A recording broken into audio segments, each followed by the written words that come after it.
আচ্ছা, আমরা যখন চা বানাই, তো চা বানানোর সময় চিনি দেওয়ার পরে, দুধ দেওয়ার পরে, সব কিছু দেওয়ার পরে আমরা এটা মিক্স করি না, মিশাই না? সো এটা আমরা কিভাবে বলবো? মানে চা চিনি মানে চাটা মিশাও, চাটা নাড়া দেও, ওইটাকে আমরা কিভাবে বলবো? Mix the T, mix the sugar, mix the milk, এরকম ভাবে না। এখানে আমরা মিক্স ইউজ করতে পারবো না, এটাকে বলা হয় স্টায়ার, STIR, স্টায়ার।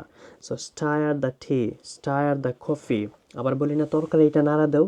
সো তরকারিটা যে নাড়া দিবে মানে সব কিছু একসাথে মিক্স হওয়ার জন্য ভালো হবে, ওইটাকেও আমরা বলবো stir the curry, stir the curry, ঠিক আছে? সো স্টায়ার ওয়ার্ডটা কিন্তু খুবই সুন্দর।